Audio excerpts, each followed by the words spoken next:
Muy buenas noches, tengan todos ustedes. En nombre de la Sociedad Mexicana de Cirugía Neurológica, les doy la más cordial bienvenida a nuestra sesión ordinaria del mes de febrero. Hoy es día 26 y antes que nada les quiero desear a todos ustedes bienestar y a sus familias y muchas bendiciones. Como saben, la pandemia sigue en curso. Hoy tenemos ya lamentablemente a 14 de nuestros colegas fallecidos, lo cual me da mucha tristeza y razón por la cual me gustaría hacer un minuto de silencio.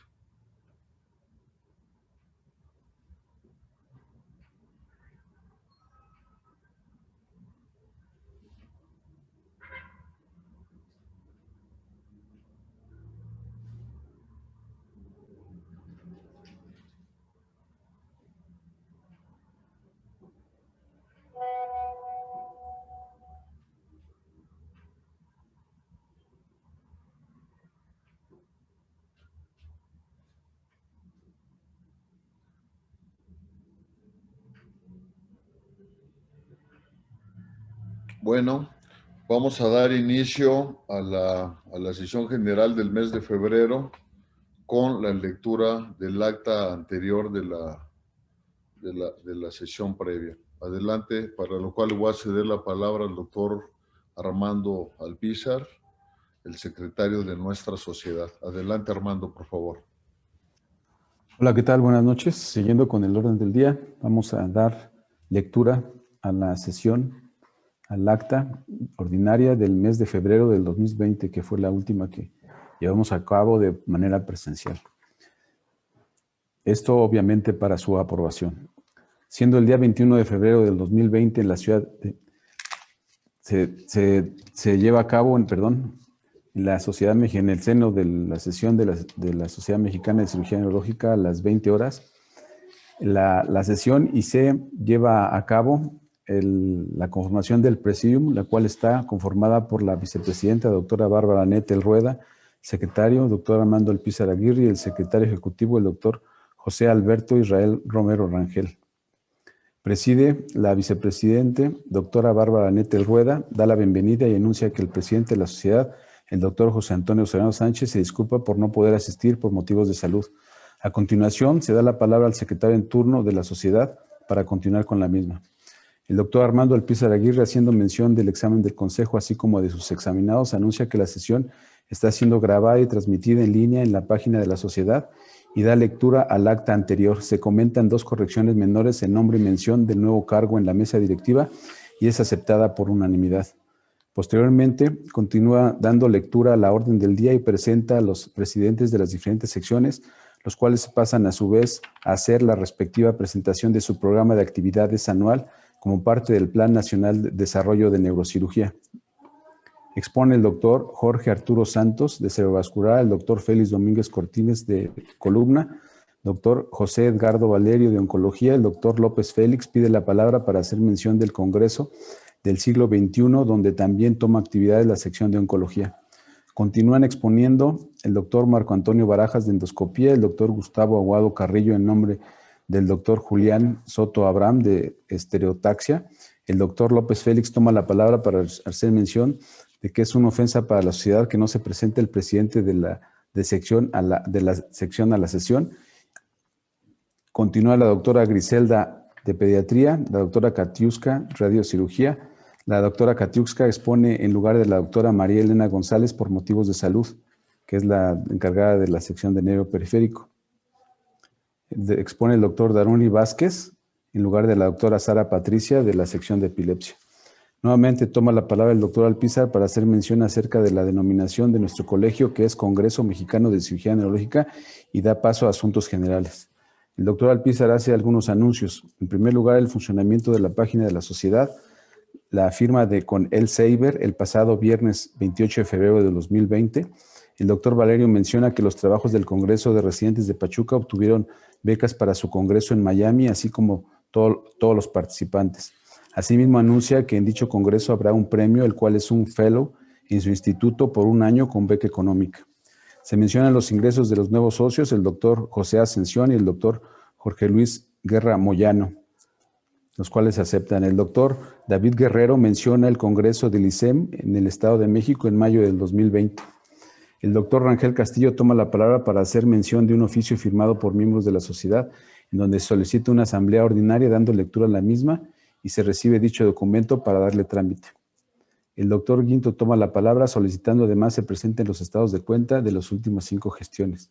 Se anuncia la próxima sesión ordinaria en Puebla, la cual ya no se realizó por cuestiones de la pandemia, y se clausura la sesión y se invita al cóctel a los socios presentes, quienes son Alma Griselda Ramírez Reyes, Bárbara Nettel Rueda, Claudia Catiusca González Valdés, Armando Alpizar Aguirre, Miguel Antonio Sandoval Balanzario, Félix Domínguez Cortino, Víctor Hugo Rosas Peralta, Gustavo Melo Guzmán, Leopoldo Herrera Gómez, Gustavo Aguado Carrillo, Guillermo Quintana Roldán, Dagoberto Tamés Montes, Blas Ezequiel López Félix, Marco Antonio Barajas Romero, Israel Romero Rangel, Alfredo Miranda del Pozo, Gerardo Guinto Balanzar, Felipe Chavela Ochoa, Daruni Vázquez Barón, David Guerrero Suárez, Leonardo Aguirre Portillo, Roberto Rodríguez de la Vecchia, Chicotencl Pérez Sánchez, Carlos Armando Ramírez Huerta, Carlos Humberto Velázquez Soria, Lisbeth Sandoval Olivares, Manuel Soto García, José Eduardo Valero Pascua, Octavio Salazar Castillo, Byron Sandoval Bonilla, Jorge Arturo Santos Franco,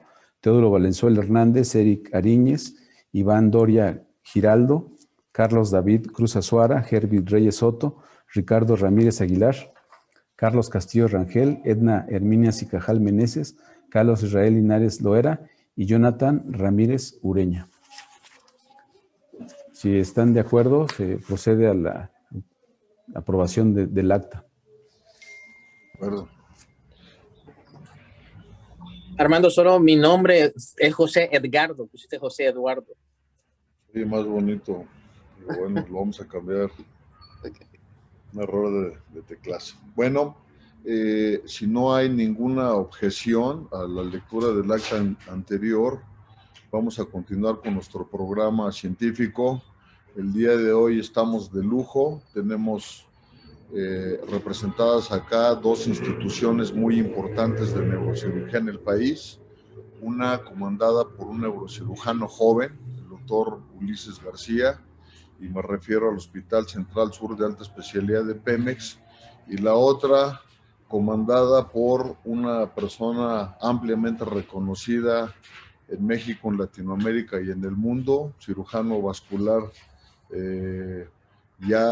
con un alto grado de experiencia. Me refiero al doctor Antonio Zárate Méndez. Mis respetos para los dos, y procedemos con la coordinación primero de las actividades del Hospital Pemex a través de la palabra del doctor Ulises García. Doctor Ulises García, adelante, por favor. Muchísimas gracias. El escenario tuyo. Muchísimas gracias por la presentación, Antonio. Gracias a todos los presentes, a la mesa directiva y también, por supuesto, a nuestros estudiantes del 20 de noviembre. El día de hoy les traemos la temática, pues obviamente gira en torno al COVID, y nosotros quisimos plasmar en esta presentación cuáles fueron nuestras actividades o qué es lo que hizo el Hospital Central Sur de Alta Especialidad durante el periodo de pandemia. Debo de decirles que me siento muy orgulloso de nuestra sede, de nuestros médicos residentes y de nuestros médicos adscritos, porque en una sede donde somos el equipo más compacto de neurocirugía de todas las sedes del país, solo somos 3 neurocirujanos, donde realizamos un promedio de 400 a 450 cirugías por año. Nuestro cometido es otorgar la máxima calidad y exprimir al máximo todo el potencial que cada caso que atendemos puede tener desde el punto de vista asistencial, de calidad en la atención, de estandarización de esta calidad y obviamente en la productividad científica. Por ello, vamos a presentarles solamente la productividad realizada desde el punto de vista científico que corresponde al año 2020, y para esto el doctor Diego Ochoa Cacique, Mauricio Sánchez, Omar Santellán, Daniel Vega Moreno y Abraham Ibarra de la Torre, que es nuestro decano, que es el más grande de edad de los adscritos, tiene el cierre de esta presentación. Adelante, por favor, Diego Ochoa Cacique. Muy bien, muy buenas noches. Agradezco la introducción. Saludos a todos. Empezando con nuestra serie de artículos publicados. Nuestra serie se ha destacado debido a que pues, tenemos una amplia gama de pacientes que se sometieron a cirugía de columna. Somos expertos en eso y por lo tanto se realizó el primer estudio aquí en México, incluso me puedo atrever a decir de Latinoamérica, sobre el síndrome de doble compresión.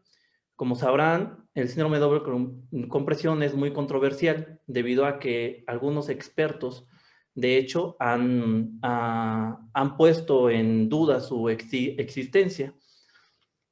Debido a esto, hicimos la publicación del artículo Epidemiología, Diagnóstico y Tratamiento. Nos enfocamos a los pacientes del Hospital Central Sur de Pemex, sometidos a cirugía durante 10 años posteriores. Es un estudio retrospectivo. Hay que recordar que el síndrome de doble compresión se caracteriza por tener una compresión a nivel proximal y a nivel distal, valga la redundancia, de un nervio u de otro, ¿ok? Hay varias combinaciones de ello. A nivel proximal tenemos a nivel cervical, plexo, y a nivel distal podemos tener la compresión del nervio axilar, neomediano, a nivel de compresión del codo, la muñeca, etc. También se ha descrito un síndrome de doble compresión en la extremidad inferior. Cabe destacar que esto es menos estudiado. Lo que más he estudiado es obviamente la parte cervical y túnel del carpo, siendo una incidencia de 6% hasta el 73%. Como pueden ver, la incidencia es muy amplia debido a que no hay una definición real de un síndrome de doble compresión. Nos enfocamos en varias variables en las cuales tomamos en cuenta la edad, el género, la electromiografía, el DN4 score, que es una escala de un componente neuropático o de dolor neuropático, el NDI, que es el Neck Disability Index, en el cual es el índice de discapacidad por el dolor cervical, y el Boston Carpal Tunnel Questionnaire, que es el cuestionario de Boston para la discapacidad por el túnel del carpo. Se hicieron 3 grupos: cirugía de columna cervical, los que se sometieron a liberación del túnel del carpo, y descompresión bimodal. La descompresión bimodal, nosotros le llamamos a aquellos pacientes que se sometieron a ambas cirugías. Tomando en cuenta todo esto, los resultados más relevantes fueron los siguientes. En el género, el sexo femenino fue el más prevalente, prácticamente varía del 60 hasta el 80% de todos los casos. En cuanto a la electromiografía, los resultados, tanto sensitivos como motores, la mejoría de los pacientes que se sometieron a una descompresión bimodal, pues sí fue estadísticamente significativa. En cuanto a las escalas de discapacidad, tanto neuropática, cervical y de Boston para túnel del carpo, también tuvo un resultado estadísticamente significativo para la mejoría de los pacientes que se sometieron a una descompresión bimodal.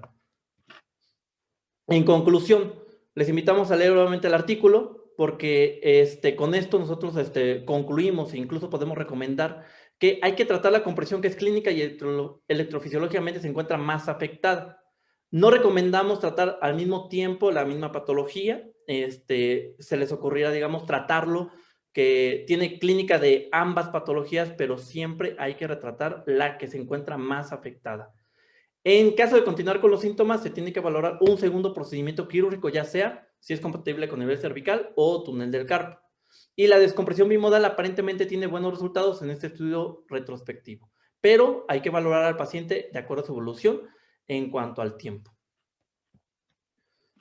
De igual manera, nuestro hospital se ha caracterizado a que le damos un seguimiento extenso a los pacientes, tanto clínica como imaginológicamente, y nuestro archivo es demasiado completo, lo que hace que hicimos el reporte de un caso que es un implante espinal atípico de papiloma de plexo coroides en un paciente adulto.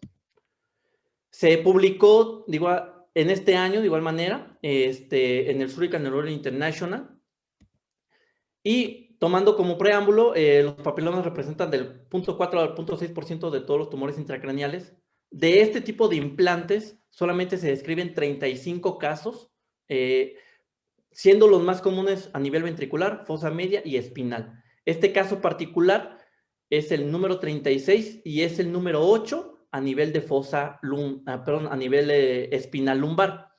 Ahora, ¿de qué se trata el caso? Un masculino, 48 años, que en 2008 se sometió a una cirugía de fosa posterior para una resección de un papiloma de plexos coroides, en el cual salió sin secuelas neurológicas, y posterior, en 2015, inicia con sintomatología radicular.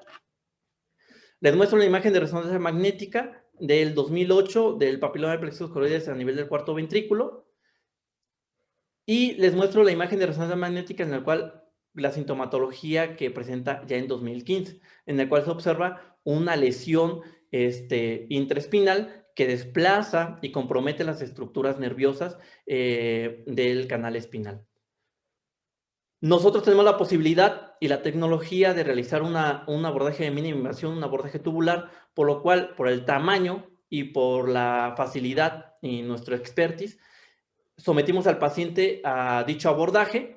Al realizar la durotomía se observa una lesión que amarillenta, adherida a lo que son las raíces nerviosas, pero se hizo una resección subtotal. El paciente salió sin dolor y con recuperación neurológica favorable.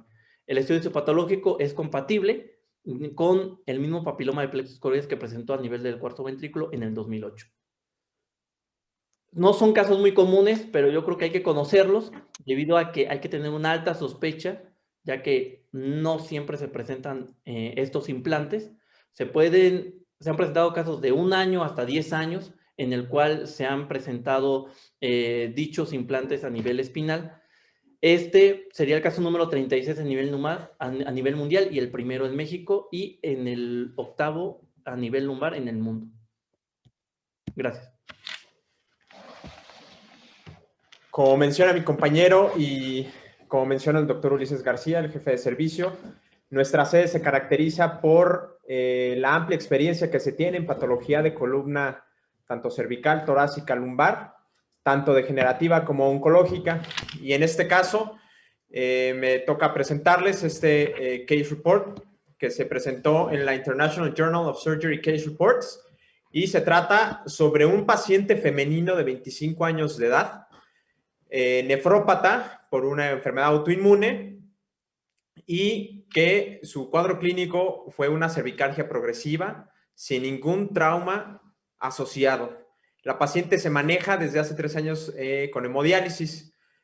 El cuadro clínico de la paciente fue una mielopatía. En la parte inferior de la pantalla pueden observar del lado izquierdo unas imágenes compatibles con una tomografía con una cervical simple en ventana ósea, en cortes sagitales y cortes axiales, así como una secuencia T2 de resonancia magnética en cortes sagitales, axial y coronal, donde se observa una fractura subluxación a nivel de C4 y una compresión medular evidente, y, bueno, datos de mielopatía a nivel cervical.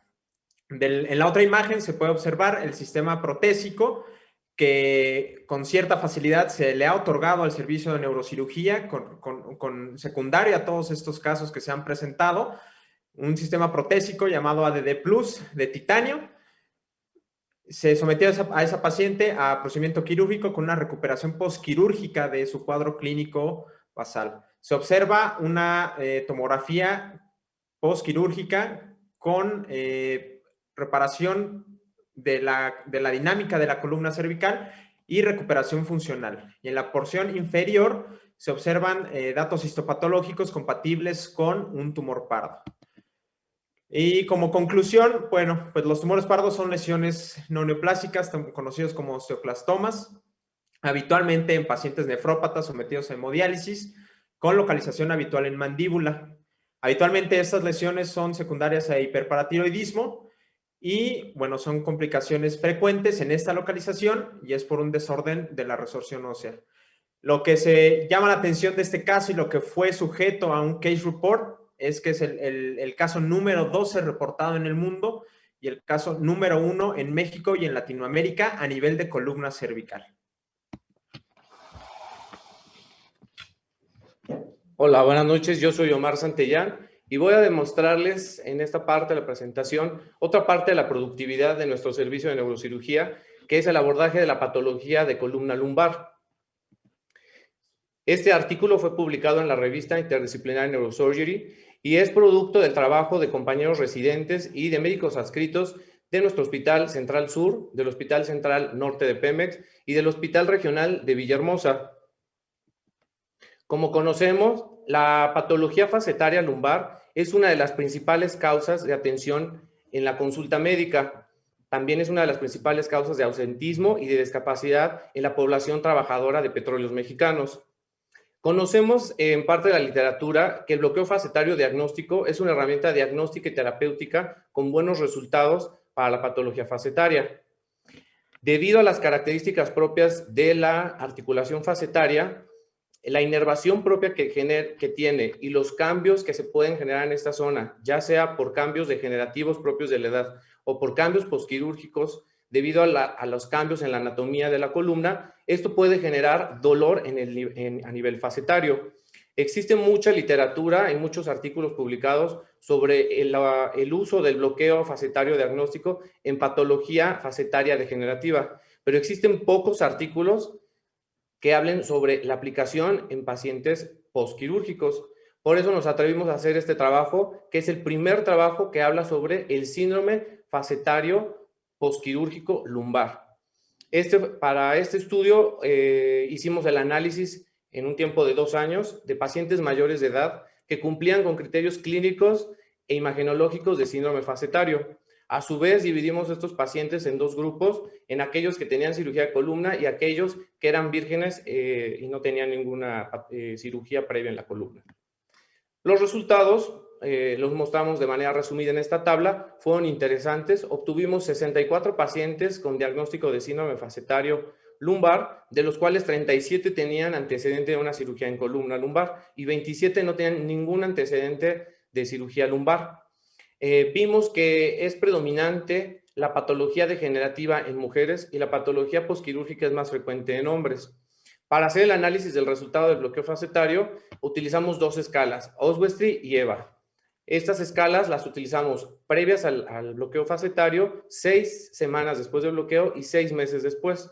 Los resultados fueron estadísticamente significativos, representando que el bloqueo puede disminuir de manera significativa el dolor en ambos grupos de pacientes y no existe diferencia entre el paciente tuvo cirugía previa de columna o no. Aquí tenemos imágenes representativas de nuestros procedimientos y terminamos con estas gráficas donde vemos que el Oswestry y el EVA disminuyen significativamente, pero sin diferencia entre si hay cirugía previa de columna o no la hay. Nuestro hospital es un hospital de alta especialidad y es el principal centro de atención de otras patologías, en este caso de la patología cerebrovascular. Hacemos procedimientos microquirúrgicos, transcraneales y endovasculares. Y de ahí la inquietud de publicar y de dar a conocer nuestra productividad y nuestro trabajo en el servicio. Y por eso en este artículo nos dio la oportunidad la revista de Archives of Neurosurgery de nuestra Sociedad de Neurocirugía para publicar este trabajo. Conocemos que la hemorragia subdural aguda y la hemorragia subaracnoidea tienen características o etiologías principalmente traumáticas. Pero ¿qué pasa cuando estas 2 patologías se presentan por otra etiología? En este caso, ruptura de aneurisma. Se vuelve controversial y se vuelve un reto diagnóstico. Eso pasó con estos 2 casos que vamos a presentar, pacientes que tuvieron una clínica y un diagnóstico inesperado, tal vez poco común.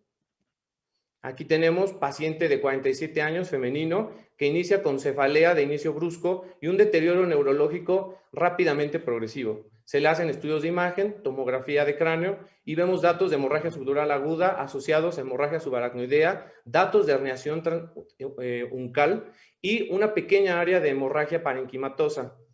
Esta paciente, por el deterioro tan rápido, requirió de una cirugía de craniotomía descompresiva, se evacuó el hematoma, pero no pudimos investigar más allá de la etiología.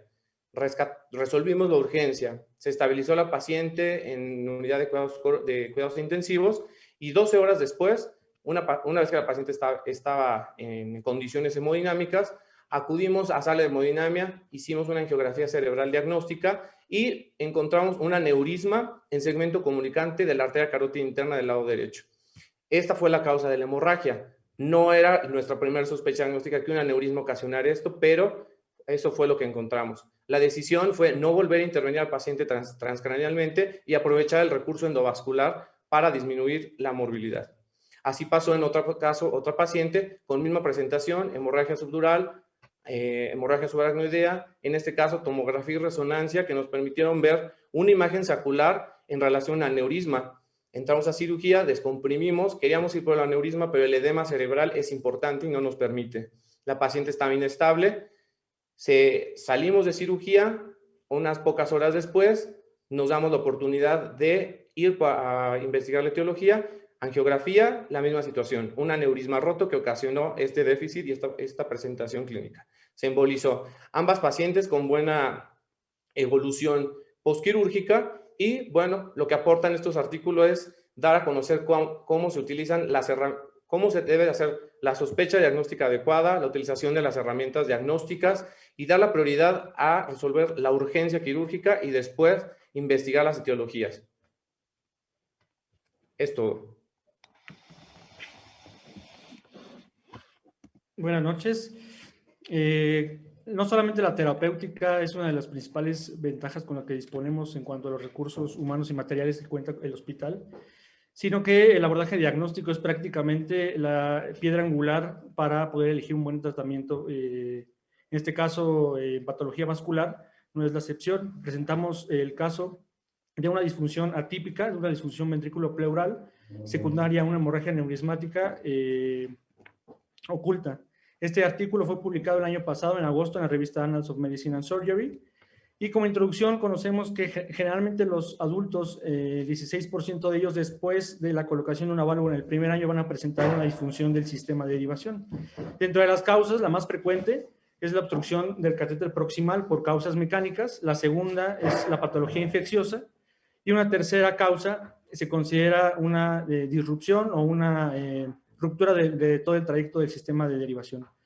El 80% de las hemorragias subaracnoideas son de origen traumático y en este caso presentamos el caso de un señor de 81 años sin ningún antecedente médico de importancia. En el 2005 se le colocó una válvula de derivación ventrículo peritoneal, se le hizo recambio 3 meses, 12 meses y 24 meses después. El último recambio que se hizo 2 años después de la colocación fue a ventrículo pleural, esto por disfunción del catéter, en este caso distal. Él inició en enero del 2019 con cefalea, incontinencia e inestabilidad de la marcha. Nosotros, al sospechar de que probablemente nos enfrentábamos a una disfunción del sistema de derivación, realizamos una tomografía, que prácticamente es una tomografía donde se encuentra limítrofe, el índice de Evans estaba en 0.32 y no encontramos ningún otro hallazgo en el sistema de derivación ventricular. Le realizamos una punción lumbar, sospechando que probablemente nos encontrábamos ante un proceso infeccioso, y nos llevamos la sorpresa de que tenía datos indirectos de hemorragia antigua, es decir, el líquido estaba prácticamente xantocrómico, tenía bilirrubinas y algunos crenocitos. Ante la sospecha de que estábamos ante una hemorragia ya antigua, realizamos una angiografía diagnóstica donde nos encontramos 3 lesiones aneurismáticas. La primera en la cerebral media del lado izquierdo, un aneurisma pequeño de la bifurcación. El segundo, igualmente un aneurisma pequeño de la arteria carótida interna del segmento oftálmico con proyección hacia dorsal. Y el tercero, de la arteria carótida interna del segmento oftálmico con proyección ventral. El tercer aneurisma, y dada la literatura actual, era un aneurisma blister o baby, fue el que se decidió realizar coiling de ese aneurisma ante la sospecha o la alta probabilidad de que ese hubiera sido el que haya sangrado. Hasta el momento desconocemos la dinámica exacta de lo que pudiera ser una obstrucción temporal de la válvula o del catéter proximal, por lo que en el caso del paciente, individualizando el caso del mismo, no fue necesario un recambio valvular. El paciente tuvo mejoría y fue egresado unos días después. En cuanto a la discusión, bueno, sabemos que la tomografía es el estudio ideal, tiene hasta 100% de sensibilidad en las primeras 72 horas, sin embargo va decreciendo conforme pasa el tiempo para la detección de alguna hemorragia en este caso una hemorragia subaracnoidea. La punción lumbar va a ser la alternativa si seguimos sospechando que nos estemos enfrentando a una hemorragia subaracnoidea. Sin embargo, bueno, tenemos que considerar a qué pacientes realizar la punción lumbar y a qué pacientes no. Y bueno, los invitamos con esto a considerar ante un paciente que presenta múltiples disfunciones valvulares que probablemente sean temporales, a sospechar en causas vasculares. Continuando en el mismo tenor, en la patología vascular, presentamos un caso de hipertensión intracraneal secundario a trombosis de la vena yugular interna izquierda debido a tuberculosis miliar. Como sabemos, la tuberculosis en nuestro país sigue siendo una de las enfermedades más prevalentes.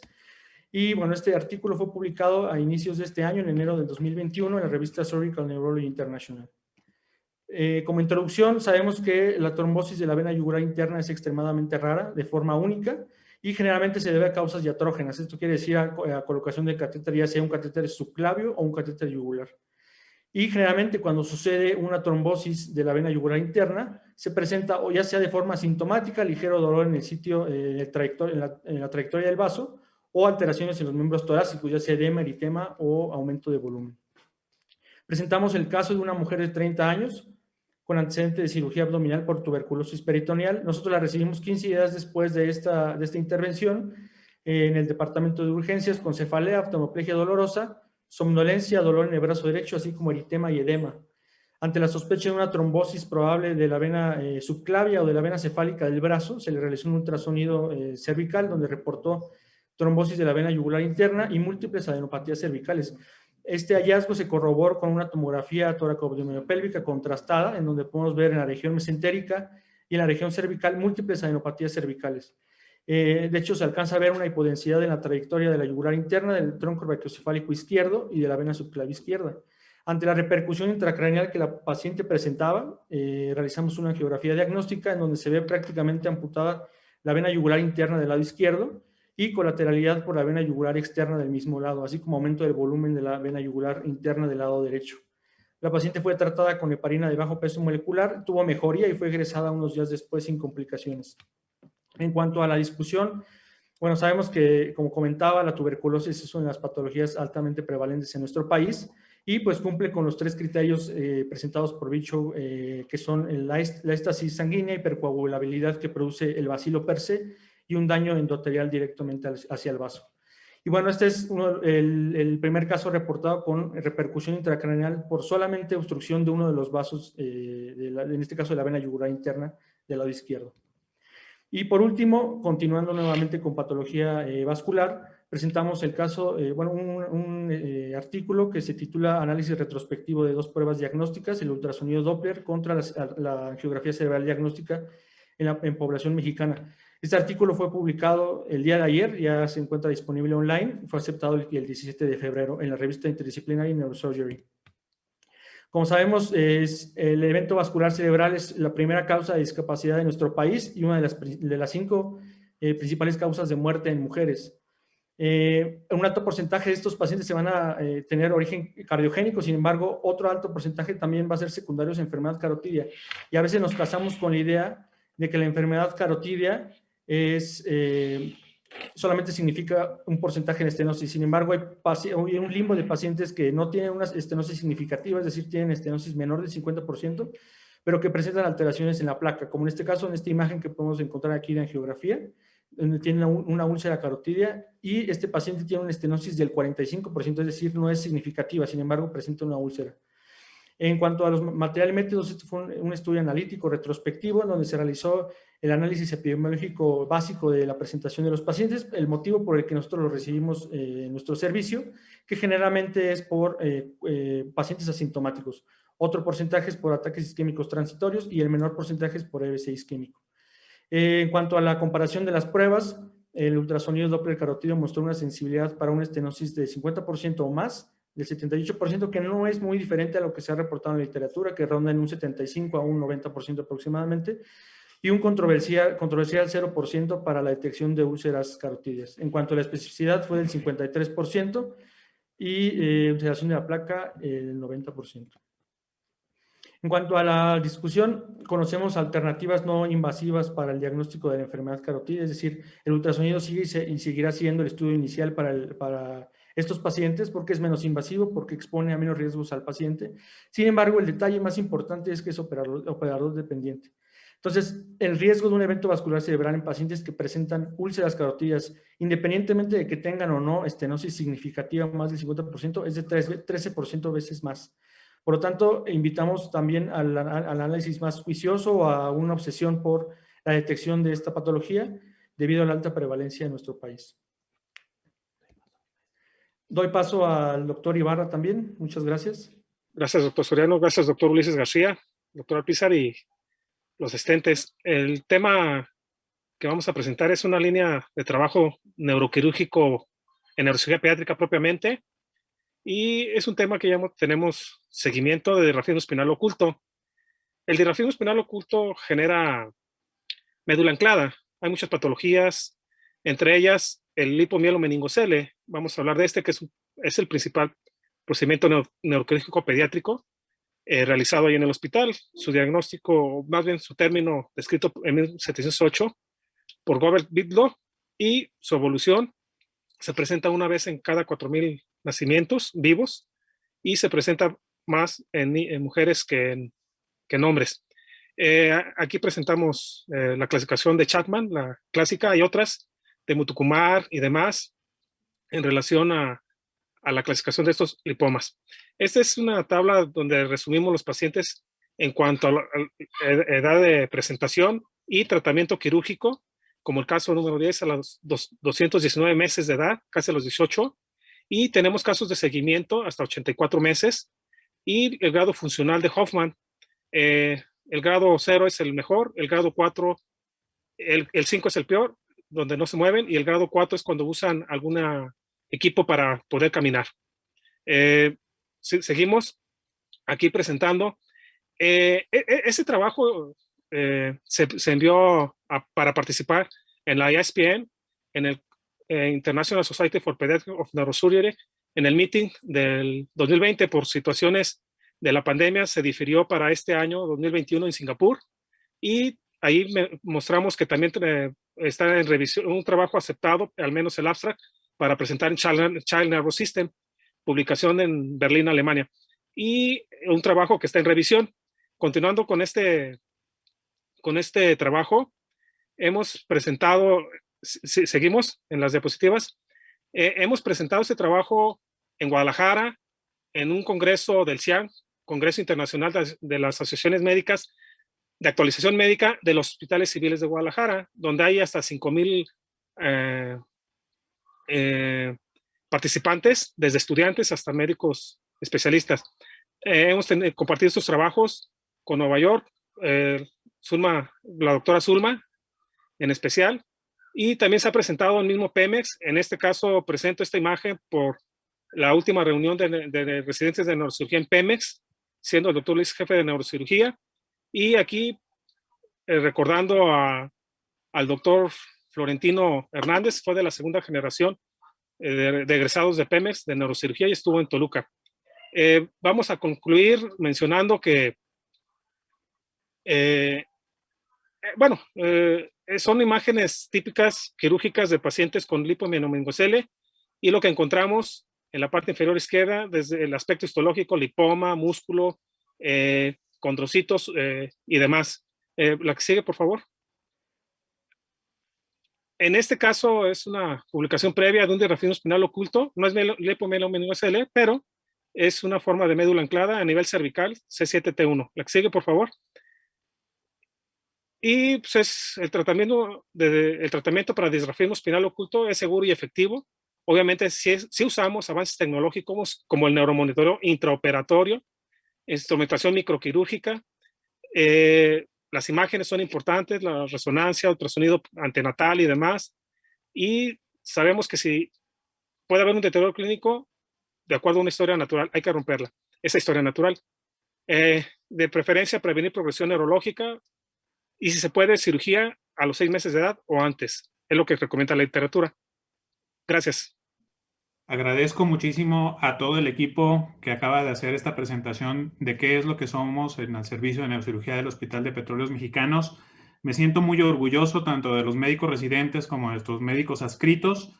Y obviamente quiero resaltar el compromiso de nuestra institución y de nuestro servicio con otorgar servicios de calidad para nuestros pacientes, alineados a la misión, a la visión y a los valores institucionales de nuestra empresa. Y obviamente, pues, este es nuestro día a día y esto es lo que nosotros les presentamos. Les agradecemos muchísimo su presentación a los ponentes y muchísima su paciencia y su atención a los que están presenciando esta presentación, que la hacemos con mucha humildad y con mucha sinceridad y con mucha transparencia desde el punto de vista de lo que este grupo compacto de médicos neurocirujanos jóvenes estamos realizando en el día a día en nuestra institución. Muchas gracias, Ulises. Te agradezco mucho y te felicito. No sé si vamos a pasar a la presentación del 20 de noviembre, del Centro Médico Nacional 20 de noviembre, y al final vamos a dejar las preguntas para todos para poder estar a gusto debatiendo. Mi querido doctor Antonio Zárate, no sabes cómo te agradezco la bondad de aceptar participar con la Sociedad Mexicana de Cirugía Neurológica, y te abro el foro para que te desplayes y presentes tu programa el día de hoy. Fuerte abrazo, Antonio. Gracias, señor presidente, querido amigo. Que quiero, antes de hacer esta breve presentación, hacer un reconocimiento también al doctor Ulises García González, quien respetuosamente y de una manera bastante coordinada, muy bien presentada, llevó a cabo la sesión con temas muy importantes y por gente muy joven que además han tenido la posibilidad, la intención y la realización de llevarlo a la publicación de revistas indexadas. Felicidades, doctor Ulises García, como profesor, como persona y de verdad como un docente sin duda reconocido en el Consejo mismo de Neurocirugía y desde luego en la sociedad y personalmente. Centro Médico Nacional 20 de noviembre no fue ajeno a la pandemia y a este terrible escollo que sufrimos todos como seres humanos, la humanidad completa. Yo quiero quedarme en la parte final de estas dos presentaciones y quiero dejar la primera parte al doctor Diego Méndez Rosito, quien ha sido un baluarte en el Centro Médico Nacional, en el servicio de neurocirugía, en la alta especialidad que él encabeza, porque si bien a las especialidades, a las altas especialidades clínicas y quirúrgicas, la pandemia como escollo detuvo casi el desarrollo de esta alta especialidad, llámese como se llame, muy pocas especialidades como la cirugía de base de cráneo pudieron continuar gracias al esfuerzo, gracias a las ideas, gracias a la mente del impulso del crecimiento y de la docencia como la del doctor Méndez Rosito. Merece estas palabras de mi parte y el reconocimiento de todos los residentes del servicio y de sus, como llamamos, fellows. Les llamamos fellows, son los residentes de alta especialidad. Él tuvo ideas innovadoras y permitió que en Cadáveres, en la Universidad Nacional Autónoma de México, pudiera continuar adelante.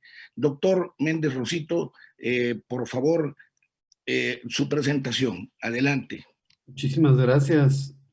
Aquí voy a compartir. Bueno, primero que todo, me uno a la felicitación del doctor Zárate con el hospital de Pemex Sur. Muchas felicidades, Ulises. Yo siempre lo aprendí de mis maestros, en donde dice que al final, el doctor Revuelta una vez me dijo que las instituciones grandes las hacen los grandes participantes, y con un adecuado liderazgo uno puede transmitir esto a nuestros residentes, y es importantísimo que ellos se sientan orgullosos y que saquen adelante y se pongan la camisa de la institución para salir adelante. Muchas gracias, jefe, doctor Zárate, también por las palabras. Esto, pues ahorita estamos ya en el último viernes de febrero y estamos a 48 horas de la noche mágica que dicen los residentes, que cambian de la transición de un año a otro y este tipo de cosas. Entonces me hizo como pensar la oportunidad de dar esta presentación, en donde es muy importante pues analizar todo lo que pasó en el año pasado, un año pues bastante difícil, pero es muy importante nosotros como Sociedad Mexicana de Neurocirugía, como México, como profesores y tener a cargo colegas, alumnos, compañeros. Es muy importante sacar adelante y sacar esta resiliencia en conjunto para mejorar en tema de la educación. En este caso yo enfocándome en la educación de base de cráneo. Definitivamente nuestros casos se han reducido durante este año, pero pues, ¿qué nos queda? Nos queda más que aprovechar al máximo la atención, como se mencionó anteriormente, la atención a nuestros pacientes, y aprovechar al máximo cada caso en las diferentes formas. Y eso fue lo que nosotros hicimos en el curso de alta especialidad de base de cráneo del 20 de noviembre, en donde todo esto, como dijo el doctor Zárate, estuvo vinculado muy fuertemente con un laboratorio que tuvimos la oportunidad de formar ya de manera formal. Podría decir que probablemente sea el primer laboratorio formal de base de cráneo en nuestra región, y que creo que va a ser de gran aprovechamiento para todo el entrenamiento de toda la gente que desee participar. Voy a presentar el caso de este paciente. Es un caso de un paciente de 35 años. Tuvimos mucho menos casos, pero queremos aprovechar bien este. Este paciente no tenía afecciones de antecedentes de importancia, y 2 meses, aquí se fue mal, pero era 2 meses a la deglución y 2 meses con problemas de deglución. Les voy a correr este video. A ver, mueva sus ojos hacia arriba, la mirada hacia arriba, ok, hacia abajo. Voy a ir adelantando. Era un paciente que tenía principalmente una afección de nervios craneales bajos, en donde tenía dificultad para la deglución, pero como podemos ver, tenía una atrofia, como podemos ver aquí, una atrofia de la lengua, y sabemos que esto está correspondido al 12º nervio craneal. Sí podía deglutir, pero por el problema de la lengua tenía dificultad. En la resonancia preoperatoria, a la hora que nos refirieron al paciente, podemos ver pues, que es un caso de una tumoración muy localizada en la base del cráneo, como podemos ver aquí en este puntero, y que podemos ver que involucraba incluso hasta los cóndilos del occipital, y la localización invadiendo hacia el foramen yugular y siguiéndose en la parte hacia el ápex petroso, como podemos ver aquí, y esto es el estudio de ingreso del paciente. Como podemos ver en esta tomografía, podemos ver que es un tumor que está causando erosión ósea. Como podemos ver aquí, podemos ver que hay destrucción de las estructuras óseas, y pues es un caso que de alguna manera es un caso difícil de definir anatómicamente. Entonces, para nosotros, pues nos dimos a la tarea en este y en varios otros casos más, el tratar de aprovechar anatómicamente lo mejor posible cada caso. Y esto, ¿cómo es? Pues aprovechando al máximo. Somos equipo de base de cráneo, entonces la anatomía, como sabemos, es fundamental, y entonces es tener una mentalidad anatómica y saber la ubicación que vamos a tener. Entonces, ¿qué puedo hacer yo con este caso que yo sé que está invadiendo diferentes compartimentos? Sabemos de que es un caso en donde es una tumoración principalmente extraxial, y que va a estar localizado y que va a estar extraxialmente invadiendo todo el territorio óseo y destruyendo.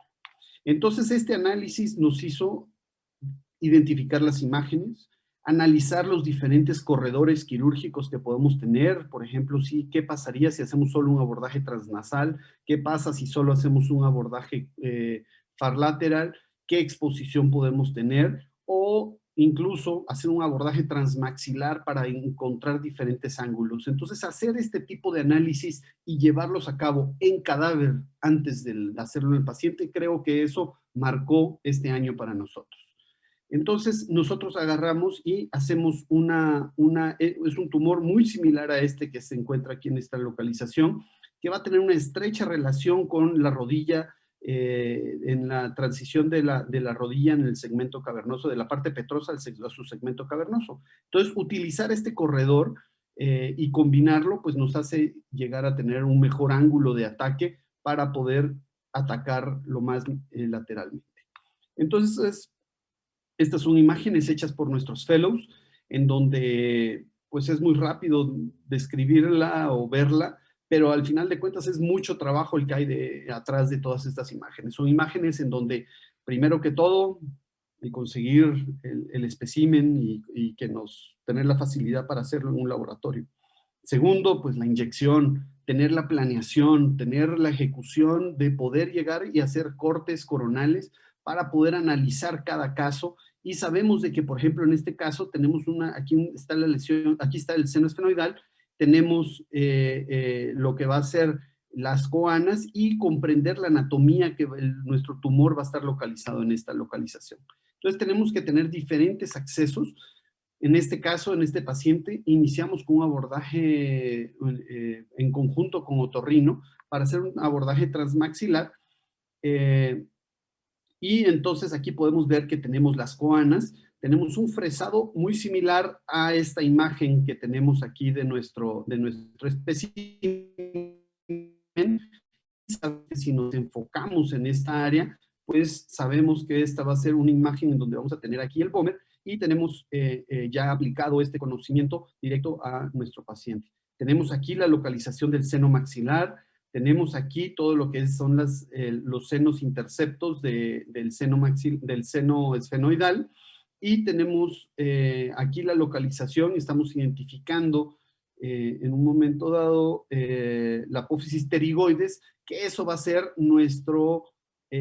nuestra guía para que a través del nervio vidiano podamos nosotros localizar la arteria carótida interna y hacer un fresado de la arteria carótida interna.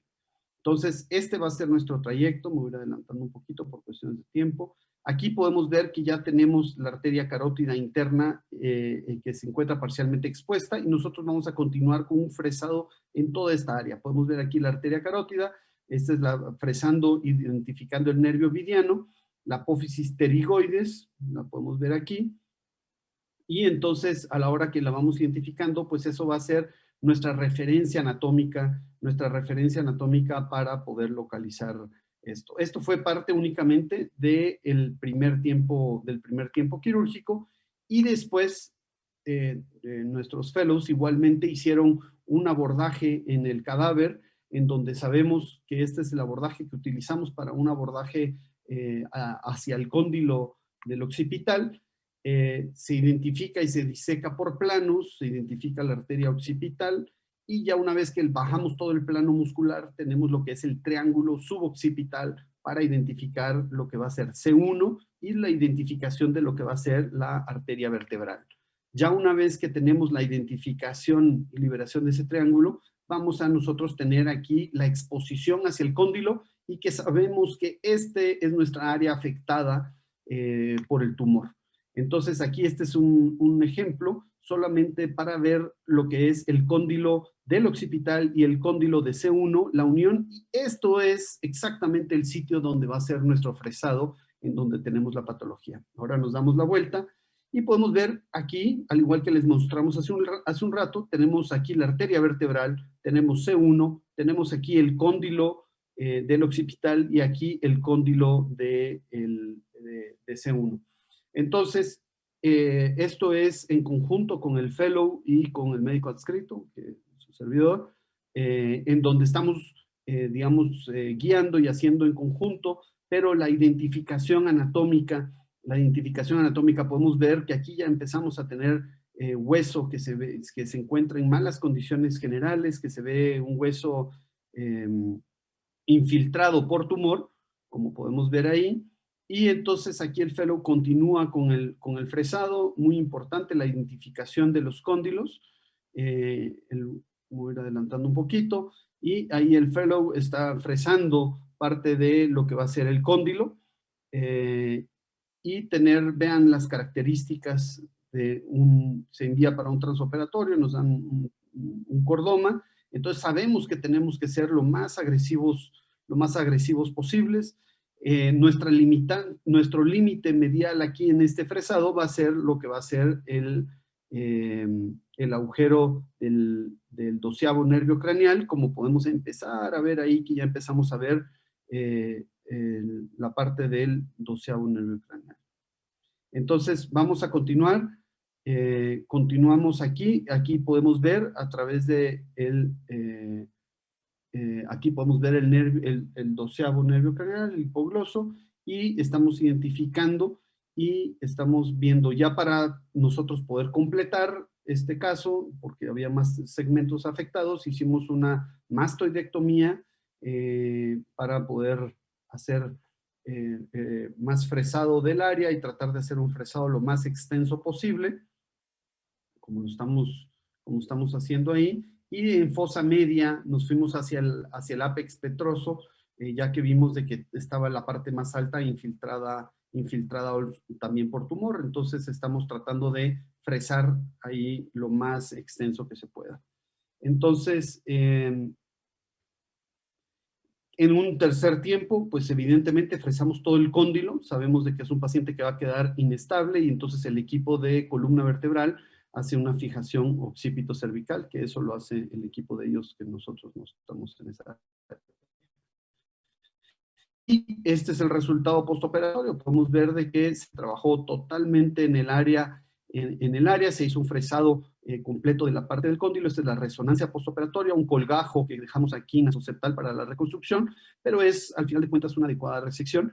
Y lo más importante de todo es de que el paciente, después de esto, continúa con el mismo déficit que ya tenía, y no hay un déficit agregado, no hay problemas con la dilución. Ahí está el 11º nervio craneal, y este es el resultado. Entonces, al final de cuentas, ¿qué me queda a mí de alguna manera como profesor del curso de alta especialidad?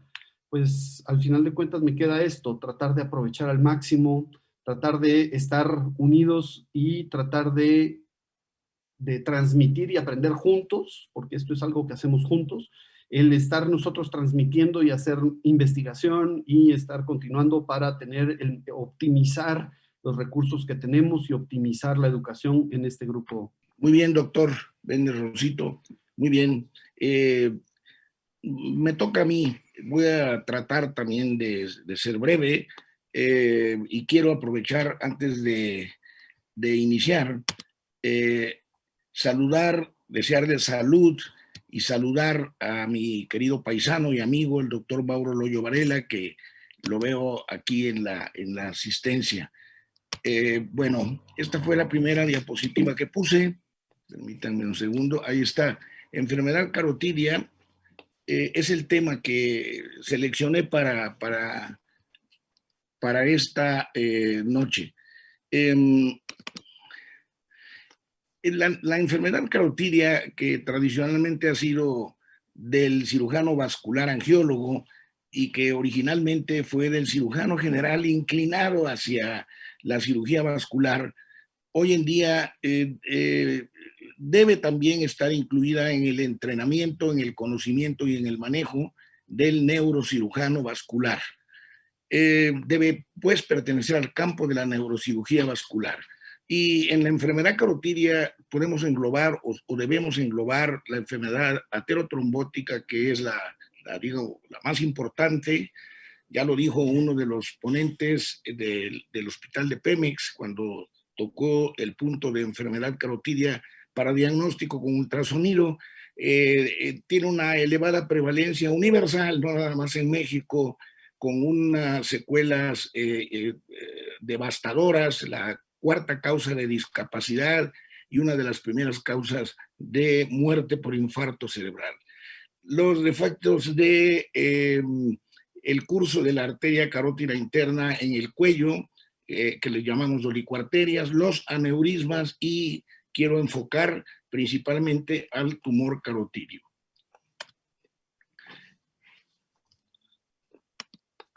Bueno, conocidos como paragangliomas generalmente, realmente se refieren a tumores del cuerpo carotídeo. El cuerpo carotídeo existe en la bifurcación de la arteria carótida común para tomar el camino de la interna y de la externa, y el cuerpo carotídeo es una pequeña parte de la anatomía de ese sitio de bifurcación de menos de 3 por 2 centímetros, precisamente abajo de la adventicia de esa parte que estoy refiriendo. Conocidos como paragangliomas, pertenece al grupo que aquí les muestro en la pantalla, y al final dejo tumor carotídeo. Shamblin en 1971 diríamos que el primero que refiere de una manera muy especial y muy atinada el reporte de 90 tumores del cuerpo carotídeo enfrentados, por decirlo así, a la historia que revisó desde el siglo antepasado, y refiere en su artículo de 90 casos como los primeros casos de tumores del cuerpo carotídeo tuvieron desenlaces fatales. En 1903 dice Shamblin en su artículo que logra un contemporáneo extirpar totalmente un tumor del cuerpo carotídeo y sobrevive el paciente. Shamblin, al hacer esta revisión histórica y al hacer un análisis de los tamaños, de los distintos tamaños, de las dimensiones diferentes del tumor del cuerpo carotídeo, hace una clasificación del 1 al 3 que hoy es todavía es prevalente, es aceptada y se conoce como Shamblin 1, Shamblin 2 y Shamblin 3. Y no tiene ninguna caracterización especial como otras escalas, únicamente las refiere así la literatura universal todavía hoy en día como tumores que por su dimensión pueden ser pequeños, medianos o grandes. Esto que les muestro aquí rápidamente son parte de lo que uno requiere para hacer cualquier tipo de cirugía de carótida. Quiero decirle que en los tumores del cuerpo carotídeo, estos dispositivos de aquí, mostrados, que son los conocidos shunts en distintas marcas y modelos, no se usan generalmente para la cirugía de un tumor del cuerpo carotídeo. Esto es una dolicoarteria, es una de las cirugías que el neurocirujano vascular debe manejar también, y mi invitación, mi llamado a los profesores de curso de cirugía vascular para que en su programa operativo anual del PUEN de la universidad incluyan la enfermedad carotídea quirúrgica en parte del entrenamiento de los fellows y desde los R5. Esta es una macrofotografía de un shunt colocado para hacer una resección, como lo señalo aquí, con el apuntador, en una dolicoarteria, y esta parte que ven aquí con mi señalador es una parte que se ha resecado. La arteria está con una férula interna para poder hacer el corte y dejar la arteria en un trayecto normal e impedir que el flujo se disminuya con los movimientos de la cabeza del paciente. Esta es una vieja fotografía que me gusta mucho mostrar. Una de las patologías de la arteria carótida interna son también los aneurismas, los disecantes o los traumáticos. Aquí pueden ustedes ver un proyectil, un Skirler proyectil de arma de fuego que ha producido un aneurisma en el cuello de este joven paciente al que intervine allá en los años iniciales de los 90 y después de la cirugía que podemos señalar aquí. Una cirugía extensa, larga, para poder alcanzar este sitio que casi está en la entrada de la base del cráneo. Y en la secuela que dejó la cirugía, inevitable, un décimo par como consecuencia, pero con integridad motora y sensitiva del paciente. Cuerpo carotidio. Bueno, decíamos de Chamblin. ¿De quién fue la cirugía? Ya lo dije en la introducción. La cirugía fue de los cirujanos generales inclinados a la cirugía vascular. ¿De quién es hoy la cirugía? De los tumores del cuerpo carotidio. Esa cirugía la realizan los oncólogos y los angiólogos. En nuestro campo de entrenamiento, en nuestro servicio de neurocirugía, desde que yo era residente, y recuerdo, en la memoria tengo a mi maestro, el doctor Juan Ignacio Ribé, que se entrenó en la Clínica Mayo y fue contemporáneo de un neurocirujano vascular de la época, el doctor Thoralf Sond, decía que la neurocirugía vascular hoy, lo decía en aquel entonces, estamos hablando de la década de los 50, debería de tomarla también para la enfermedad carotidia el neurocirujano. Por eso, hoy en día, los tumores del cuerpo carotidio, entre otras de las entidades patológicas de la carótida, deben también estar en las manos del neurocirujano vascular. Aquí una fotografía del artículo, una copia del artículo original de Chamblin, escrito en 1971. Chamblin, William Chamblin, era un brillante cirujano general que después se hizo vascular en la Clínica Mayo en la década de los 60 y todavía llegó a la mitad de la década de los 70. La epidemiología del tumor del cuerpo carotidio. Bueno, la literatura dice que la prevalencia está, la incidencia va entre 1 a 100, de 1 a 100,000. O sea, no son tumores aparentemente muy frecuentes. Sin embargo, los concentrados estadísticos, como son estudiados, operados, manejados por dos grupos de cirujanos, en este caso los oncólogos y los otorrinolaringólogos, entonces ese concentrado estadístico nos llevó a leer literatura que dice que pertenece al punto 6 de los tumores de cabeza, de cabeza y cuello. Sin embargo, como paragangliomas y ya en manos de los cirujanos de base de cráneo, de los cirujanos vasculares y de los cirujanos oncólogos, esto lleva al 60% de los paragangliomas donde se encuentra también el tumor del cuerpo carotidio. Desde luego que como tal patología es mucho menos la incidencia, pero en el universo de estas especialidades, pues la incidencia aumenta. Nuestra experiencia, una modesta experiencia.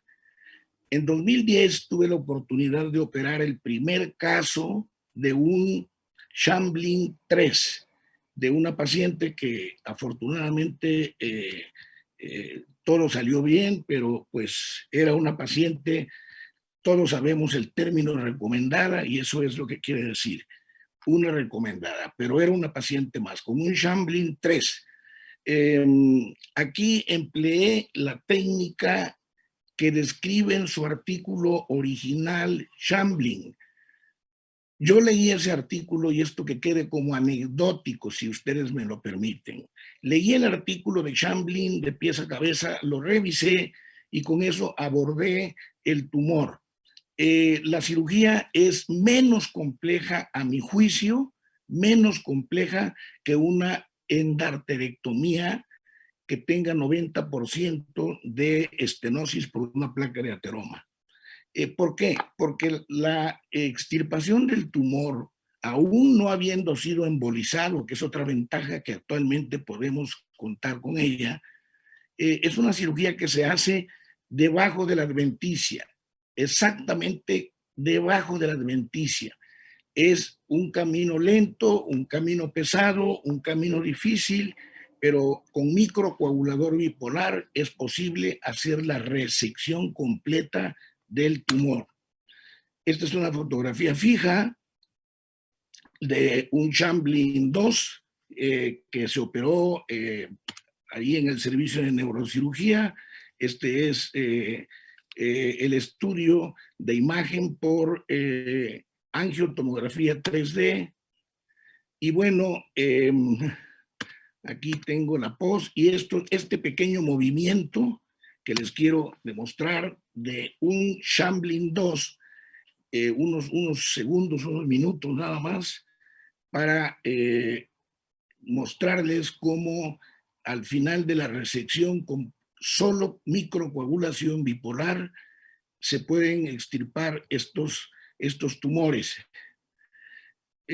Microcoagulando toda la trama que viene precisamente de la arteria laríngea superior y viene de la circulación carotidia externa. Para esto en nada participa la carótida interna, afortunadamente, aunque estos tumores también cuando abrazan, permítanme decirlo así, abrazan las dos carótidas, la externa y la interna. Aquí podemos ver cómo queda el cuerpo carotidio libre del tumor, el tronco o la arteria común, la interna y la externa.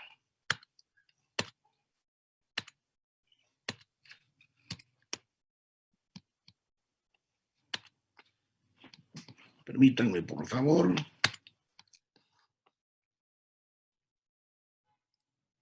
Ahí está reproduciendo. Les tenía yo otra imagen muy breve. Estoy ya sobre el tiempo.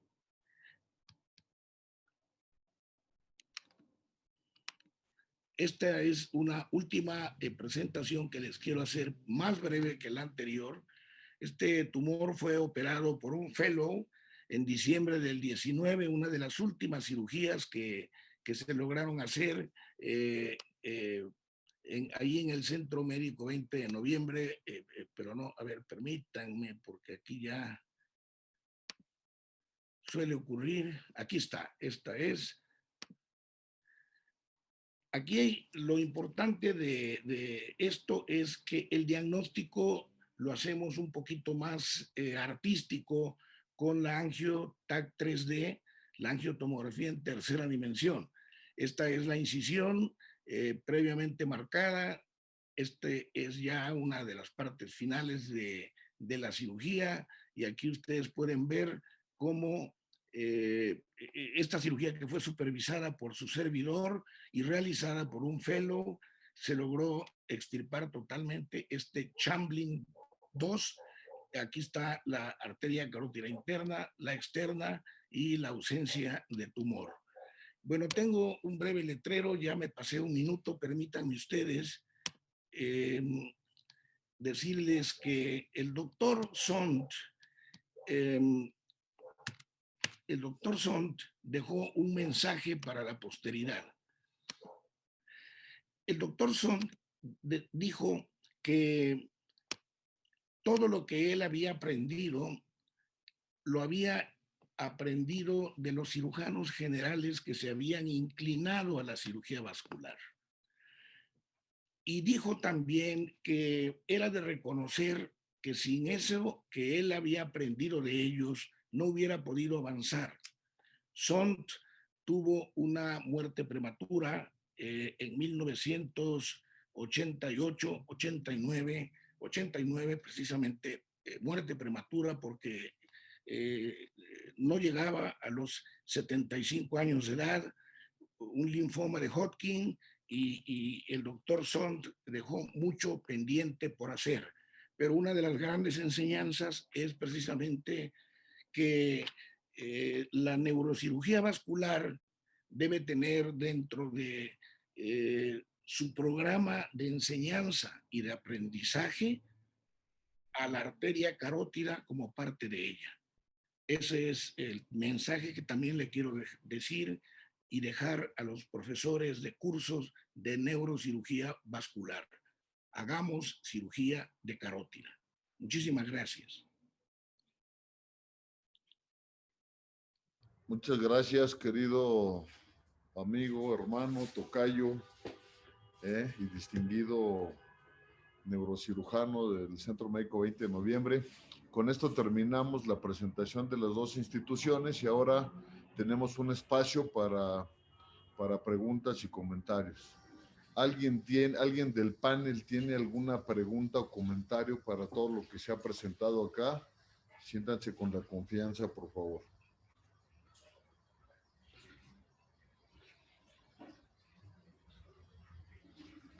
¿Nadie?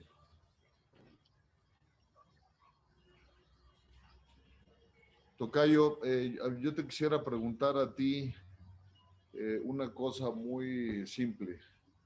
¿Cómo ha venido a modificar el actuar de los cirujanos vasculares la modalidad de terapia endovascular, que hoy inclusive ya es una subespecialidad dentro de la neurocirugía? Yo veo de repente en muchos debates actuales que parece como si fueran contrincantes prácticamente, ¿no? Y yo siento que algo está pasando allí en el sentido de que la terapia endovascular sin duda tiene un lugar, en el sentido de que la microcirugía vascular sin duda es pues, un armamentario de primer orden para cualquier neurocirujano, no se diga para los vasculares. ¿Tú cómo ves ese aspecto, tocayo? Me gusta la pregunta. Se trata de lo siguiente, y lo han dicho grandes neurocirujanos vasculares, microvasculares, que así se les define mejor, o cerebrovasculares, como se les llamaba antes, pero la universidad nos cambió, nos quitó el nombre con el que empezamos en el 2005. Era cirugía cerebrovascular, como la inscribimos en la universidad, y en el 2018 la cambió a neurocirugía vascular. El intervencionismo o la terapia endovascular es buena, es útil. Llegó para quedarse, dijo un gran neurocirujano vascular que se llama James Osman. Llegó para quedarse, pero no deja de ser, en mi juicio y en el juicio de los verdaderos y grandes neurocirujanos microvasculares, yo soy un admirador de ellos únicamente, no es más que un apoyo, no es más que una herramienta. La verdadera resolución de un problema, sobre todo un aneurisma que se ha roto y ha provocado un estado de altísimo riesgo en un ser humano por una ruptura consecuente o a seguir, lo único que puede dar la seguridad de que esto quede resuelto es con un clip o varios clips correctamente colocados en los sitios correspondientes de aquel aneurisma. Y digo porque no nada más se rompe el cuello, se puede romper también el domo o parte del cuerpo. Entonces, lo único que se requiere es un neurocirujano entrenado, con alta preparación, con muchos años de experiencia, que haya operado muchos aneurismas y que haya podido tener el valor de que no le tiemble el pulso, de que sepa lo que va a hacer. Y aquí, en mi servicio, y perdón que lo hable así, pero digo, en mi servicio por amor, a eso me refiero, no porque tenga yo otro tipo de propiedad ahí. Tenemos un neurocirujano que hizo microcirugía conmigo y luego tuve la oportunidad de ser terapia endovascular. Pero cuando ve compleja las cosas y desearía, se lo he dicho a él, lo he platicado y lo he externado, cuando ve complejo un problema microquirúrgico, opta por el intervencionismo porque le he dicho a él, siento que tú lo consideras menos complejo que hacer una craneotomía con todos los elementos tecnológicos, con un buen craneotomo de alta velocidad, con un set muy bueno de instrumental y con un set muy completo de clips y con un gran conocimiento de la microanatomía, se te hace más fácil, se les hace más fácil, lo digo con todo respeto, pero se lo he dicho a él, introducir un catéter y colocar un dispositivo que diga temporalmente voy a detener una hemorragia para después colocarle definitivamente otro dispositivo más. Creo que el intervencionismo, como dijo, repito las palabras de James Osman, llegó para quedarse, pero no es más que un apoyo. Hoy nosotros en todo lo que hacemos de cirugía de fosa posterior, en todos los aneurismas que en lo personal he operado de la arteria basilar, yo lo hago con lo que quieren llamar cirugía híbrida, pero que no es híbrida, tocayo, es una cirugía bimodal. Es decir, entra el intervencionista, hace un disparo, identifica el aneurisma, que ya lo vimos antes en una angiotomografía 3D. Medimos la distancia del dorso de la silla turca al cuello del aneurisma, si fuera el caso. Hacemos las mediciones necesarias, hace el disparo, identifica el aneurisma, infla un balón previamente seleccionado con la medición de la luz de esa arteria basilar, infla un balón, me detiene el flujo y por un abordaje que fue descrito hace más de 25, 30 años por el profesor Yazargin, un transilviano, y se logra clipar el aneurisma hasta de la unión del tercio medio con el tercio superior del segmento carotídeo, ya no digamos los de la punta. Entonces, es un apoyo.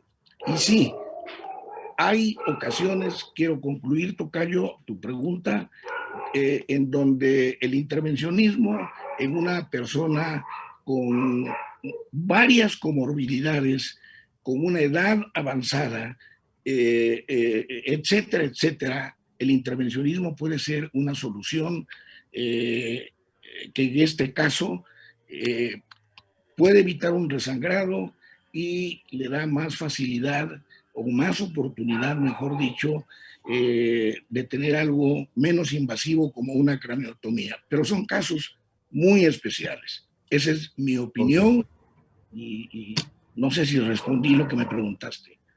Sí, claro que sí, mi querido tocayo.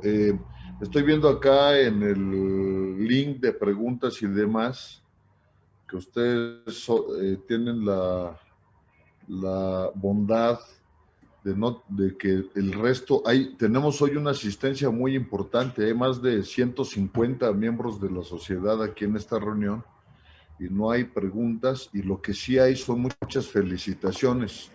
Los felicita mucho Alejandro Méndez Vivero, Roberto Beltrán, René Vargas, Eduardo Magallón, Víctor Hugo Malo, Juan Luis Gómez Amador, Jaime Diego Pérez, etcétera, y no hay ninguna pregunta. Y yo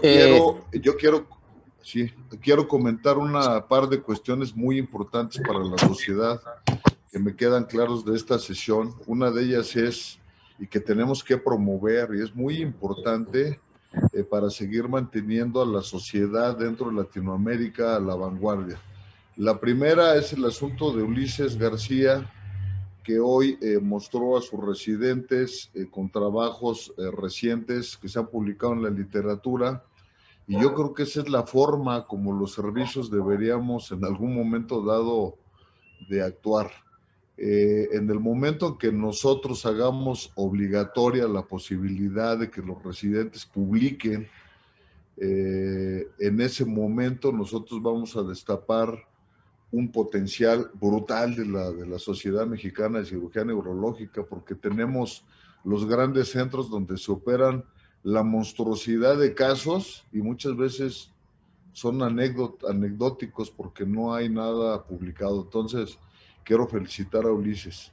Y por otra parte, a Diego Méndez Rosito, en el aspecto de que él ha promovido algo que es vital y lo ha estado promoviendo de manera muy incisiva para base de cráneo, pero aplica para todo, que es el hecho de que el ver la neurocirugía como un arte, y ese arte verlo como una serie de pasos, como un step by step, como dicen los gringos, con una metodología muy clara y muy práctica, mejora definitivamente el abordaje y el pronóstico de los pacientes. Y es lo que tenemos que hacer desde el punto de vista enseñanza.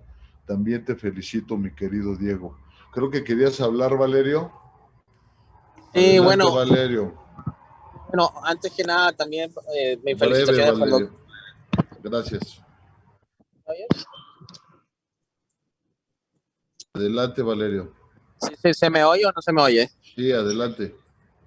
No, antes que nada, felicitar y mi admiración y respeto para el doctor Zárate, obviamente para todos los ponentes también. El doctor Zárate, algunos no lo saben, pero también fue maestro mío, ¿sí? Y pasé tiempo en 20 de noviembre aprendiendo con él algunas cosas y en el área de radiocirugía. Y siempre me ha llamado mucho la atención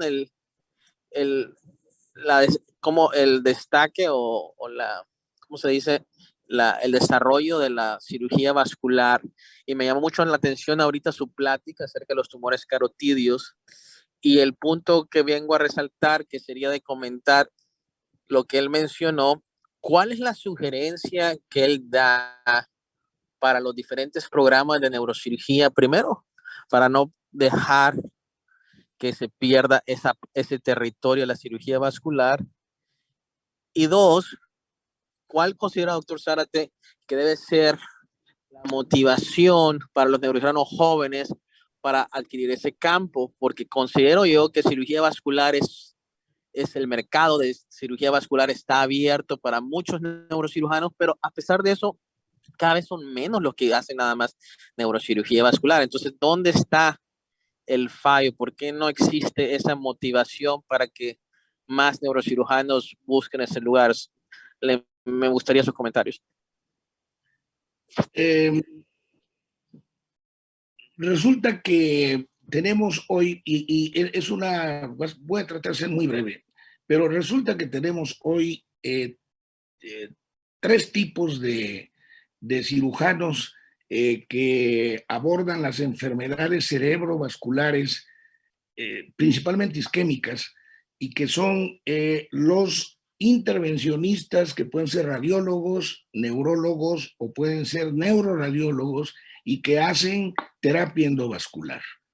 Ellos son, vamos a decir, clínicos. Ellos no saben lo que es la sangre que brota cuando una mano experta o en proceso de entrenamiento hiende en la piel del cráneo de un paciente. Ellos no lo saben. Ellos únicamente aprenden a introducir un catéter, una guía, etcétera, etcétera, y lo demás.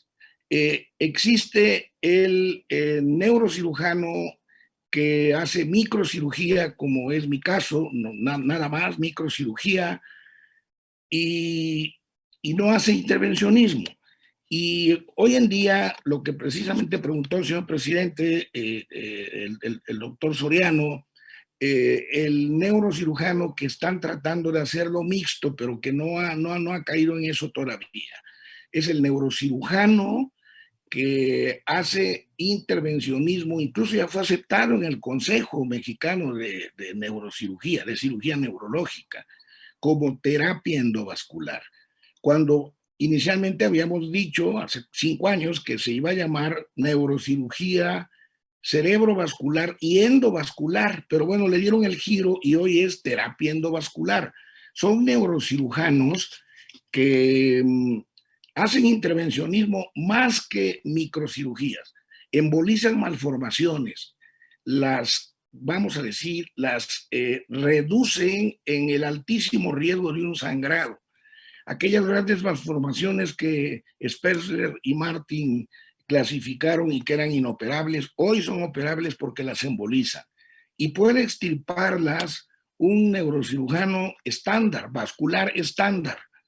Entonces, está la situación un poquito en la complejidad de la competencia, porque ya lo dije antes, el neurocirujano que hace intervencionismo y que antes pasó conmigo, perdón que lo diga así, Tengo 15 años con esta alta especialidad y tengo varios egresados de la alta especialidad que hicieron microcirugía y luego hicieron intervencionismo.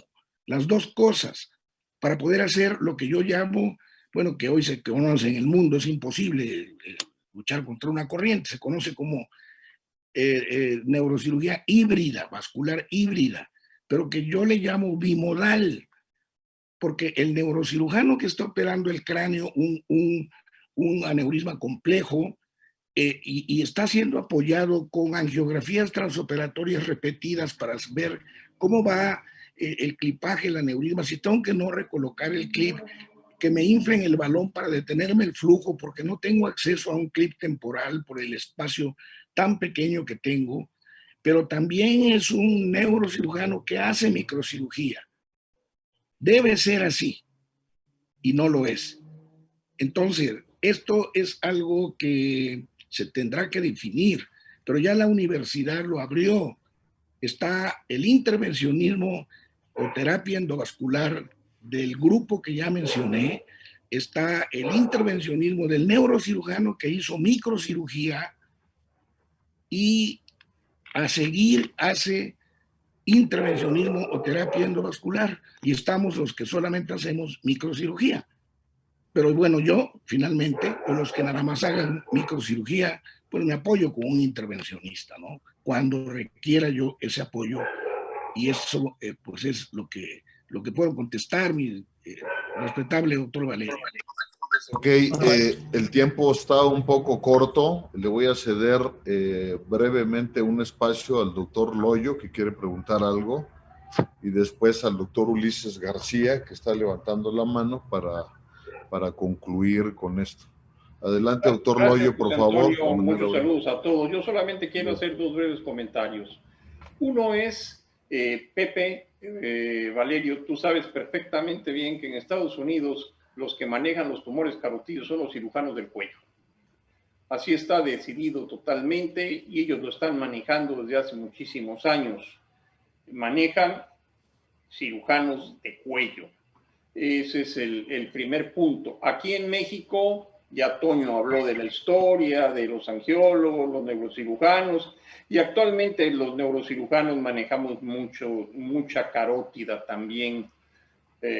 Y el otro punto que quisiera yo mencionar, que pues indudablemente hay que tener una buena angiografía transoperatoria o usar un buen intensificador los modernos que permita hacer la arteriografía en el quirófano, porque ya aquellos quirófanos en los que había un angiógrafo con los dos planos, ya es muy raro encontrarlos, que yo recuerdo el último sigue estando, no sé si está en el siglo XXI o no lo recuerdo ya si se quedó o no, porque yo hace mucho que no voy. Y el otro punto es, señores, es que también no hay que olvidar que en los tumores de base de cráneo, está jugando un papel muy importante la resonancia transoperatoria, ya sea que el paciente vaya a la resonancia o la resonancia vaya al paciente. Claro, estos son quirófanos específicos, con equipos específicos que por desgracia no tenemos en nuestro país todavía. Ojalá las autoridades se modernizaran y pusieran por lo menos en los grandes centros esta opción que nos ayuda mucho en todo, no nomás base de cráneo, en cosas tumorales, en mucho la cirugía, tener la resonancia transoperatoria. Y es todo, nada más. José Antonio, felicitar, por supuesto, a todos los ponentes, principalmente a los muchachos jóvenes. Me pareció extraordinaria su presentación. A Ulises ya lo había escuchado y a mi, pues, amigo, aunque sea más pequeño que yo, Toño, también. Bueno, Ulises, adelante, por favor. Yo la verdad quiero cerrar esta participación mía y de nosotros como sede haciendo un reconocimiento a todos los médicos residentes del país, médicos residentes de diferentes servicios, tanto del área metropolitana como de los estados de la República, porque su apoyo durante esta pandemia ha ido más allá del permanecer incólumes a sujetos que desde el punto de vista logístico, desde el punto de vista psicológico, desde el punto de vista de práctica médica, ha sido esta pandemia. En el caso de nuestros médicos residentes en el hospital que estuvieron participando como apoyo en las áreas COVID, la verdad, mi reconocimiento por la valentía, por la entrega, y esto hacerlo extensivo al resto de los médicos residentes. Sin el funcionamiento adecuado de los médicos residentes, muchos hospitales verían muy difícil su buen funcionamiento. Y para mí, el hacer esta presentación de nuestra sede con sus palabras, con sus imágenes, con sus trabajos, es un reconocimiento y es una forma de homenaje a su práctica, a su camaradería y a su compromiso. Son arquitectos de su propio destino. Muchas gracias. Gracias, mi querido Ulises. Muy puntual la felicitación. La verdad es que coincido completamente contigo. También, al mismo tiempo, externar que la Sociedad Mexicana de Cirugía Neurológica, así como el Consejo Mexicano de Cirugía Neurológica, tenemos cierta preocupación por cómo haya afectado la pandemia en términos de la enseñanza de esos residentes que no pudieron llevar un curso y sobre todo en la práctica de habilidades en quirófano de manera correcta sus curvas de aprendizaje. Pedirles de favor, en nombre de la sociedad mexicana, que sean conscientes de ello y que traten de suplir esas posibles carencias a través del tiempo y que cuenten con nosotros, con todos los centros, para en caso de que ellos decidan por mutuo propio seguir aprendiendo en algunas cosas más, buscar la manera de rotar o hacer alguna actividad para suplir esto. Vamos a... El doctor Aldo Hernández Valencia pregunta así muy brevemente, querido Toño, dice: maestro Zárate, solamente quiero saber si tienen experiencia en cirugía híbrida para tumores del cuerpo carotidio Chamblin 3 con colocación de endoprótesis ferulizando la carótida interna previo a la resección del tumor, con exclusión de la carótida externa y su aporte vascular al tumor. ¿Tienes alguna experiencia, Toño? Perdón, no tengo experiencia con eso. Lo más que se ha logrado hacer con los pocos Chamblin 3 de estos pocos casos que tenemos ha sido una embolización. Nos hacen previamente como en todo tumor vascularizado y hace más fácil la resección. Hoy los Chamblin 3 que tenían una elevada mortalidad, hoy en día se pueden resectar totalmente sin mayor problema previa embolización. Pero en cuanto a la pregunta específica, no tengo experiencia. Ok, muchas gracias, tocayo. Bueno, con esto cerramos la parte académica y pasamos a asuntos generales. Lo primero que quisiera hacer es anunciar que hay una persona que solicita su ingreso, es el doctor José Remedios Cortés Cárdenas, tiene todos sus documentos en orden, él es egresado del Hospital de Especialidades número 25 del IMSS en Monterrey, Nuevo León, está certificado por el Consejo Mexicano de Cirugía Neurológica con el certificado 1145 y lo avalan los doctores Carlos Gerardo Ceáñez Prieto y Juan José Padilla Martínez. Y pues no sé si hay alguien en contra, yo creo que podemos aprobarlo levantando la mano, no encontramos básicamente ningún problema que comentar.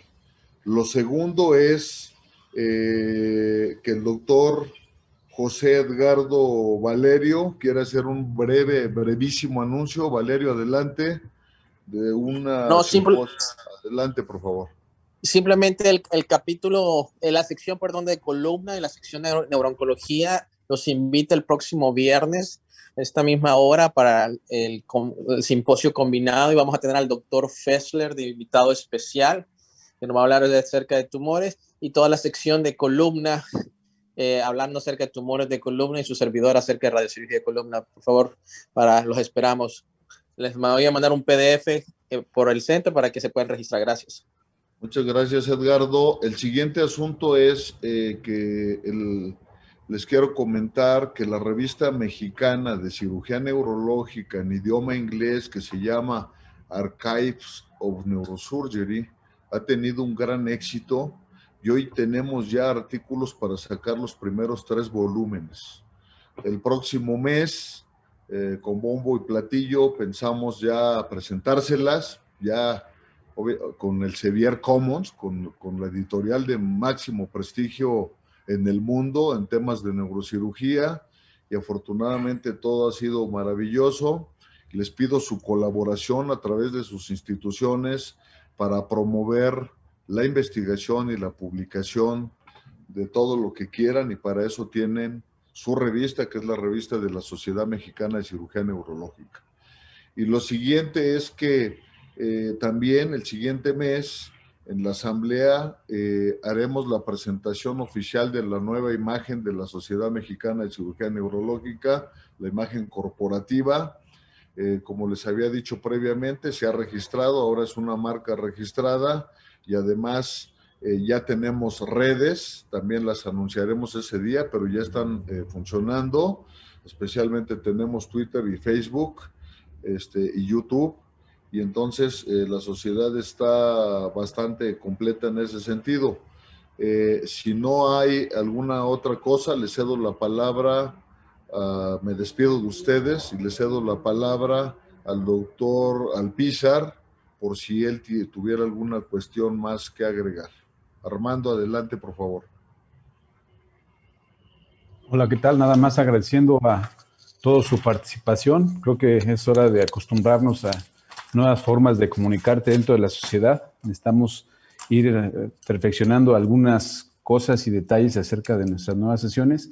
Y quiero también aprovechar el momento para invitarlos a nuestra próxima sesión ordinaria, que será el día 26 de marzo, viernes, en donde tendremos una mecánica muy similar con 2 simposiums de 2 sedes de neurocirugía, las cuales son el Hospital de Especialidades Centro Médico Nacional La Raza del Instituto Mexicano del Seguro Social aquí en la Ciudad de México, y el Centro Médico Licenciado Adolfo López Mateos del Instituto de Salud del Estado de México en Toluca, que va a ser, yo creo que muy interesante. Vamos a darnos cuenta de lo que están haciendo en cada una de las sedes que tenemos de neurocirugía desde el punto de vista asistencial y académico. Preparamos 20 sedes, 20 simposium, así como complementado en nuestro programa académico que inició ya la semana pasada para completar 30 simposium, con lo que le daremos una vuelta prácticamente a todas las sedes en el país y a las 10 secciones de neurocirugía.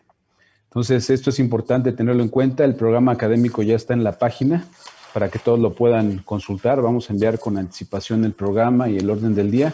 Y creo que eso es todo por el momento. Van a surgir algunas dudas. Tenemos abierto todavía el chat, donde pueden hacer preguntas y nosotros haremos llegar estas dudas directamente a los ponentes, así como las que nos corresponda a nosotros como mesa directiva. Con mucho gusto resolveremos ese tipo de dudas.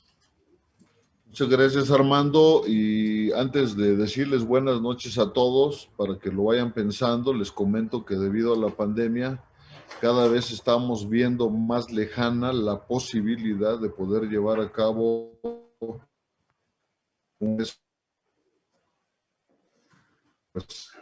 neurocirugía. Por lo tanto, estamos planeando hacer una encuesta entre todos los socios para que esto no sea una decisión unilateral, dado que lleva muchos riesgos financieros, riesgos de contagio, riesgos de muerte, y no queremos incurrir en con ninguna carga de responsabilidad que no nos corresponda. Entonces, vayan pensando para hacer de esa encuesta, sacar una conclusión y de una vez tomar una decisión, porque ahora sí los tiempos ya nos apremian y tenemos que sacar adelante de cualquier manera nuestro congreso. Y con esto me despido, les mando un fuerte abrazo, no sin antes reiterar mi agradecimiento al Centro Médico Nacional 20 de noviembre, a mi queridísimo tocayo del sureste, Antonio Zárate, y a mi querido hermano Ulises García, con el que convivo prácticamente todos los días. Les mando un fuerte abrazo, buenas noches a todos y bendiciones en sus casas. Por favor, síganse cuidando. Gracias.